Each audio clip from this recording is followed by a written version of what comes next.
Oke baik, mari kita saksikan sama-sama bagaimana cara pembelajaran problem basic learning. Nanti di video berikutnya akan saya tayangkan bagaimana cara saya mengajar menggunakan basic learning, yaitu memecahkan sebuah masalah.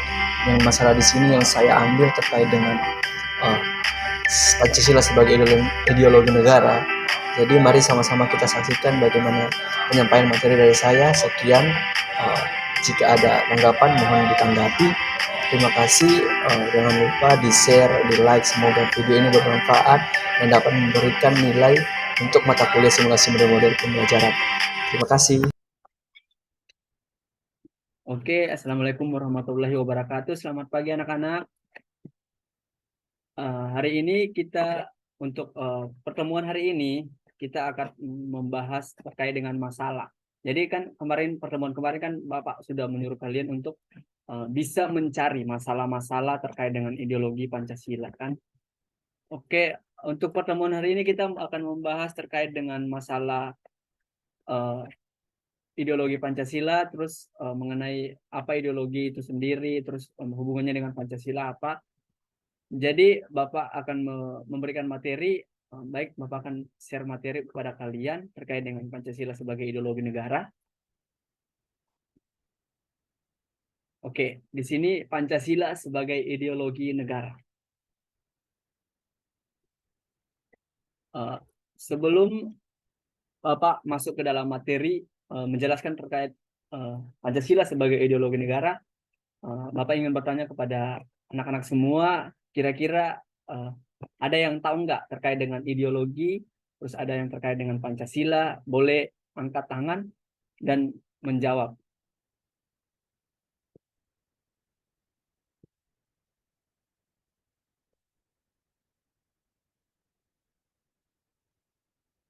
Oke, baik. Jika tidak ada yang menjawab, Bapak langsung saja terkait dengan pengertian ideologi sendiri. Ideologi terbagi atas dua kata, yaitu ada idea atau gagasan atau konsep, pengertian dasar dan cita-cita. Kemudian ada logos yang artinya ilmu. Terus secara harfiah, ideologi berarti ilmu yang mengenai pengertian dasar atau ide. Definisi ideologi berkembang menjadi suatu paham mengenai seperangkat nilai-nilai atau pemikiran yang dipegang oleh oleh seseorang atau sekelompok orang untuk menjadi pegangan hidupnya. Kemudian ada pengertian ideologi menurut para ahli. Yang pertama ada Patrick Colbert yang menyatakan bahwa ideologi adalah struktur kejiwaan yang tersusun oleh, yang pertama ada seperangkat keyakinan mengenai penyelenggaraan hidup bermasyarakat serta perorganisasian. Kemudian ada hakikat manusia dan alam semesta yang ia hidup di dalamnya. Kemudian yang kedua ada suatu pernyataan pendirian bahwa kedua perangkat keyakinan tersebut independen dan suatu tambahan agar keyakinan-keyakinan tersebut dihayati. Pernyataan pendirian itu diakui sebagai kebenaran oleh segenap orang. Kemudian ada menurut A.S. Hornby yang menyatakan bahwa ideologi seperangkat gagasan yang membentuk landasan teori ekonomi dan politik atau yang dipegangi oleh seseorang atau sekelompok orang. Kemudian ada menurut Seujono Seumargono, dari namanya saja kita tahu bahwa ini mungkin ini adalah seorang ahli dari negara Indonesia yang menyatakan bahwa ideologi adalah kumpulan gagasan, ide, keyakinan, kepercayaan yang menyeluruh dan sistematis, baik menyangkut bidang politik, sosial, kebudayaan maupun bidang agama. Kemudian ada menurut Gunawan Sediardja, seperangkat ide asasi tentang manusia dan seluruh realitas yang dijadikan pedoman dan cita-cita hidup. Kemudian ada Descartes, inti semua pemikiran manusia. Terus ada Karl Marx, alat untuk mencapai kesetaraan dan kesejahteraan bersama. Kemudian yang berikutnya ada fungsi dari ideologi sendiri.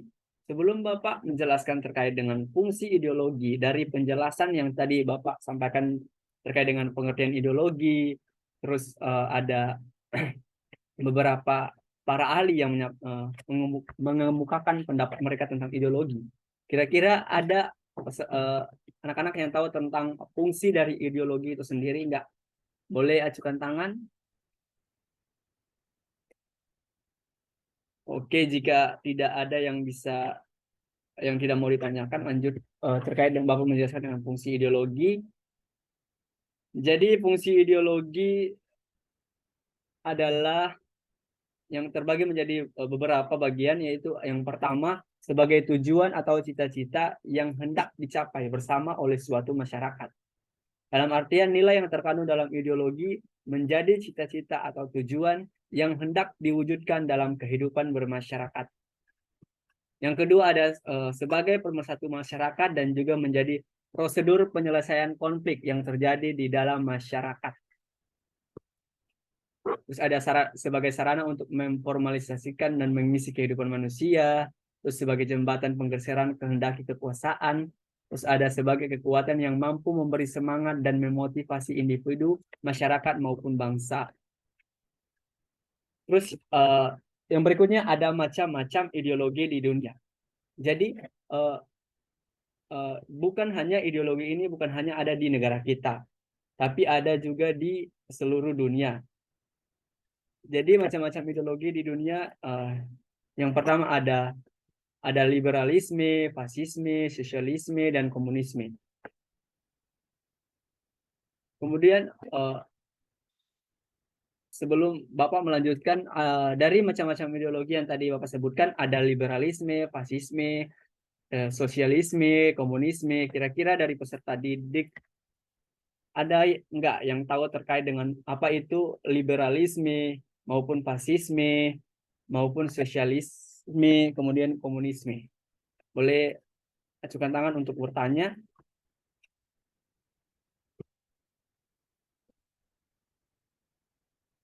Oke, baik. Untuk macam-macam ideologi di dunia, ada yang pertama liberalisme, yaitu inti pemikiran kebebasan individual yang melatar belakangi paham tersebut sebagai respon terhadap kekuasaan negara yang absolut dan otoriter yang membatasi kebebasan dan hak-hak warga negaranya. Kemudian landasan manusia pada hakikatnya adalah baik dan berbudi tanpa harus diterapkannya aturan-aturan ketat yang bersifat mengekang. Ciri-cirinya adalah kebebasan sebesar-besarnya bagi setiap individu, terus penolakan terhadap pembatasan terutama dari pemerintah dan agama, ekonomi pasar relatif bebas.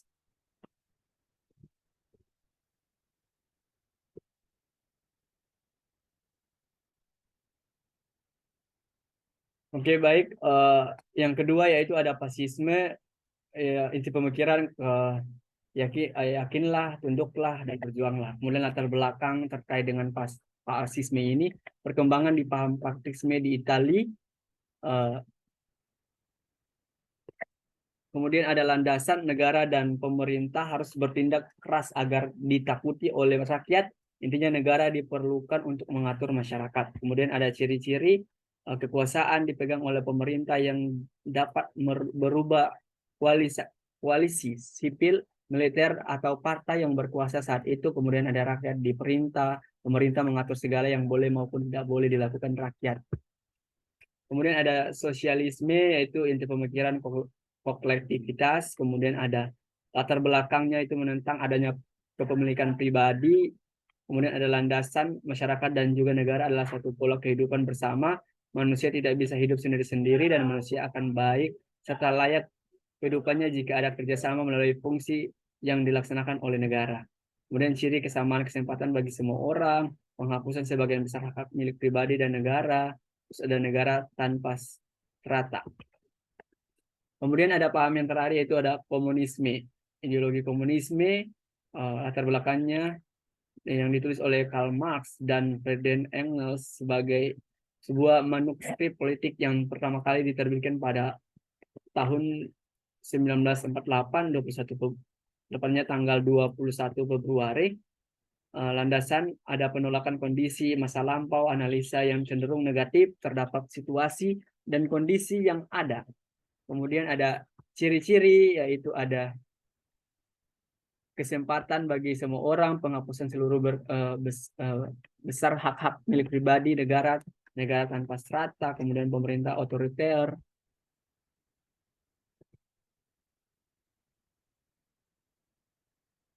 Oke, baik. Terus ada serba-serbi Pancasila.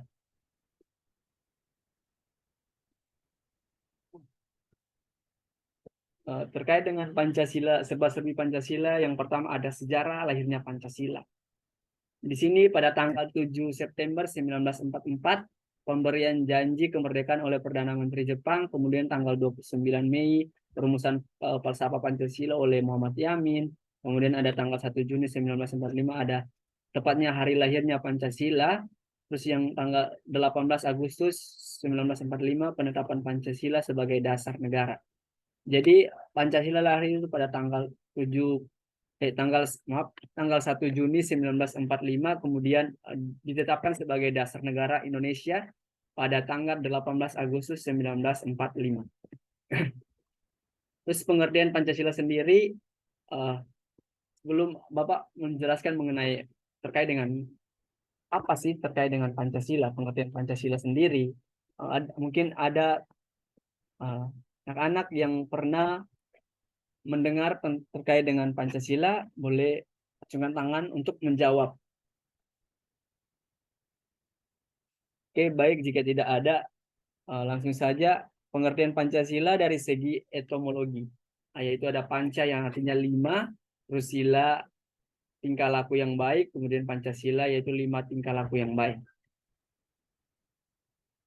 Kemudian dari segi terminologi, Pancasila mempunyai pengertian sebagai nama dari 5 dasar negara.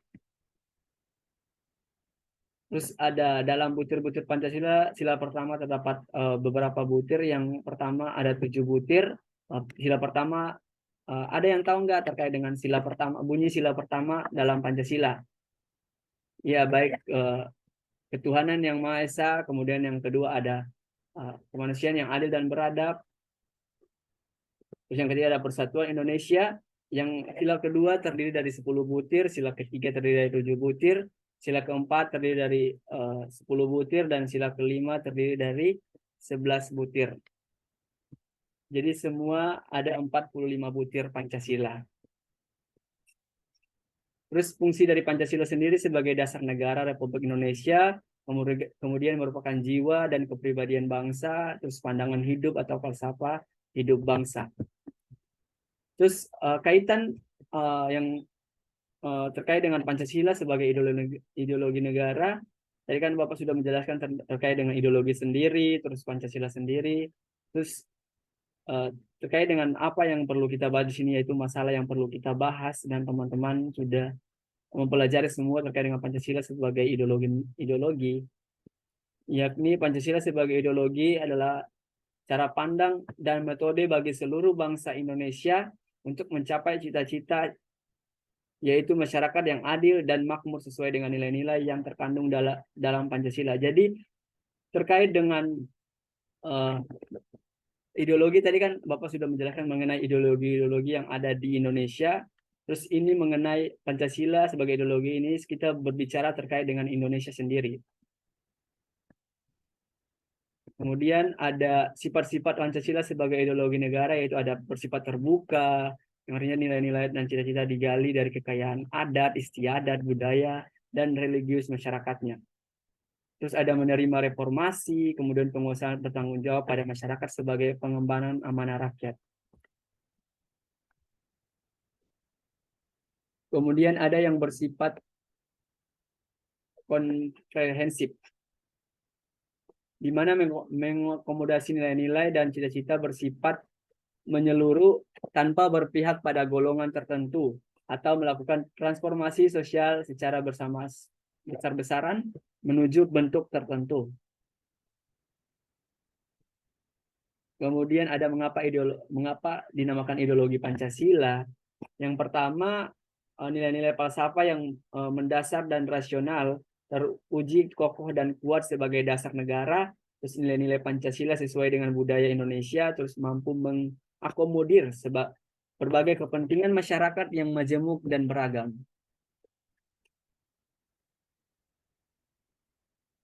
Terus posisi Pancasila yaitu sebagai pandangan atau visi hidup, sebagai sumber dari segala sumber hukum.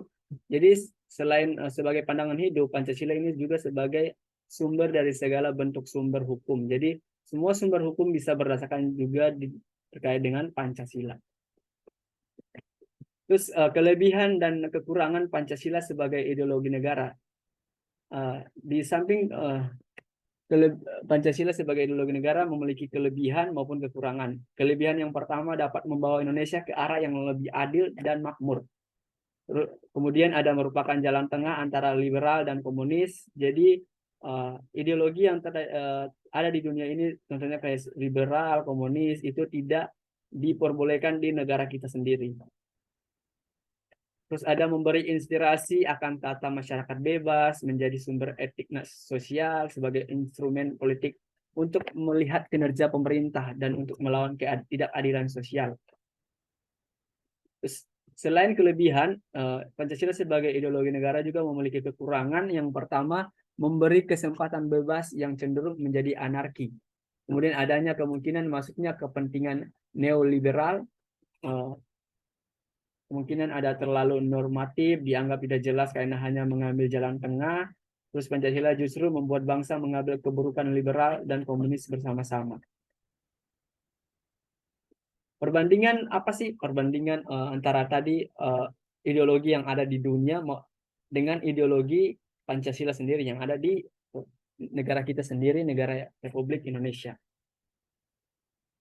Sebelum itu Bapak minta mungkin ada dari segala bentuk materi yang tadi Bapak sudah jelaskan, mungkin ada dari teman-teman bisa membandingkan atau menyimpulkan terkait dengan perbedaan ideologi Pancasila dengan ideologi yang ada di dunia.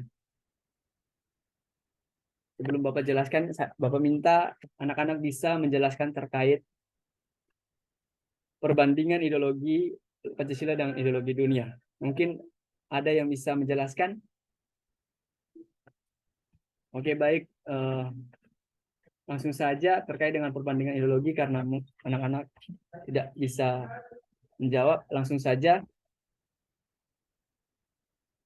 Ideologi Pancasila dan paham liberalisme. Yang pertama, perbedaannya, kepemilikan untuk Pancasila sendiri, kepemilikan individu dibatasi pada kepentingan yang tidak menjadi hajat untuk hidup orang banyak. Kemudian untuk liberalisme sendiri, kepemilikan individu tidak dibatasi sama sekali. Terus yang kedua, bercampurnya kepemerintahan dengan aspek agama. Terus di sini liberalisme ada aspek pemerintah dan keagamaan dilarang untuk dicampur adukan. Terus yang ketiga, masih adanya perbatasan oleh pemerintah dan agama dalam Pancasila. Sedangkan di paham liberalisme, penolakan terhadap pembatasan oleh pemerintah dan agama. Kemudian ada ideologi Pancasila, persamaan antara ideologi Pancasila sendiri dengan liberalisme terdapat pada sama-sama menganut sistem demokrasi di mana semua orang berhak menyuarakan pendapatnya. Jadi selain memiliki perbedaan, paham ideologi dengan liberalisme juga memiliki kesamaan. Terus dengan ideologi Pancasila dengan fasisme. Yang pertama, untuk Pancasila sendiri, kekuasaan tertinggi di tangan rakyat, terus pendekatan peraturan sesuai dengan jenis peraturan. Terus fasisme juga kekuasaan tertinggi di tangan pemerintah, terus peraturan diberikan secara intimatif. Terus ada beberapa poin juga yang memiliki perbedaan. Terus perbedaan dengan sosialisme, hak milik pribadi untuk Pancasila sendiri, hak milik pribadi di negara dipisahkan dengan jelas, diperbolehkan sesuai dengan peraturan. Terus yang sosialisme, penghapusan sebagai besar hak milik pribadi dan negara yang menjadi hak milik bersama. Terus adanya kelas dalam masyarakat, terus adanya terciptanya negara tanpa kelas. Terus ideologi Pancasila dengan sosialisme memiliki persamaan juga. Beberapa negara penganut paham sosialisme masih menganut sistem demokrasi dalam pemerintahan mereka.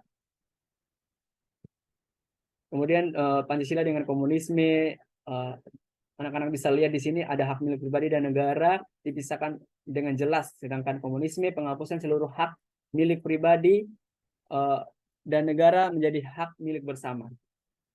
Kemudian Pancasila masa kini.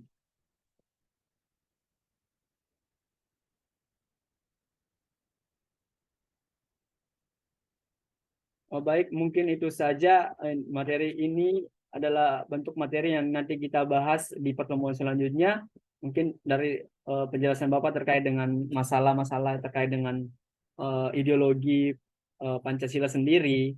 Baik tadi kita membahas terkait dengan ideologi Pancasila di dunia, terus masuk ke Indonesia sendiri, di mana terdapat perbedaan-perbedaan antara ideologi yang ada di seluruh dunia dengan ideologi yang ada di Indonesia sendiri. Jadi Bapak harap anak-anak bisa mencatat kembali dengan apa yang sudah Bapak jelaskan terkait dengan masalah yang terdapat dalam ideologi sebagai Pancasila sebagai ideologi negara, bisa dipahami anak-anak. Sampai ketemu, nanti kita ketemu di pertemuan selanjutnya. Sebelum Bapak tutup, mohon untuk ketua kelas bisa mengambil absen terlebih dahulu. Dan Bapak harap pertemuan selanjutnya anak-anak bisa lebih aktif dalam bertanya. Terus jika ada yang kurang dipahami boleh bertanya atau menyampaikan apa yang anak-anak ketahui terkait dengan materi selanjutnya. Oke, baik, Bapak akhiri untuk pertemuan hari ini. Semoga semua dalam keadaan sehat walafiat. Sampai ketemu di pertemuan berikutnya. Akhir kata, selamat pagi. Assalamualaikum warahmatullahi wabarakatuh.